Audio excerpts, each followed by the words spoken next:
So we've celebrated Mass for the Annunciation, celebrating the Word become flesh.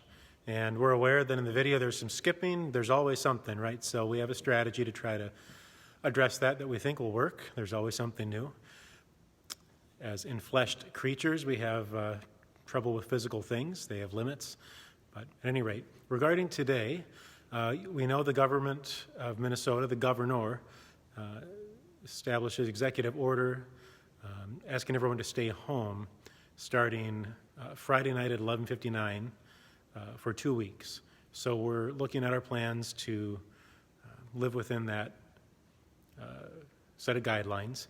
But in reading it, I see that it will not compromise our ability to keep streaming the Masses, including with music.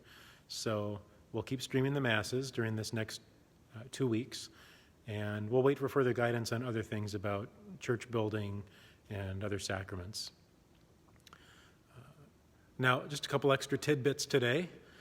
Did you know that the Hail Mary, half of the Hail Mary came from the reading that we heard today? You probably did know this. So the gospel has the angel Gabriel speaking to the Blessed Virgin, and he says, "Hail, full of grace, the Lord is with you."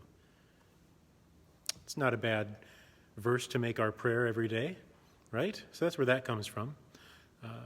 And then there's a saint, but we say, "Hail Mary, full of grace, the Lord is with you. Blessed is the fruit of your womb, Jesus." The name Jesus was added to this prayer in the 1400s. Do you know who did that? It was Saint Bernardine of Siena who said, let's add the name of Jesus explicitly into this prayer. He's referred to because he is the one who was born. But that same saint, Saint Bernardine of Siena, I had no idea. I was born in his day on the church calendar. I had no idea that he was the patron saint of those suffering from respiratory illness. So how about that? We can pray to Saint Bernardine of Siena to deliver those who are suffering respiratory illness. And he's the one that added the name Jesus, got that added to the Hail Mary. But the rest of the words came from today's gospel and from the visitation where Mary visits Elizabeth, her cousin, also in the Gospel of Luke.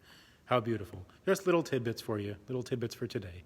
And then our obedience, we heard about in body and soul doing the will of God.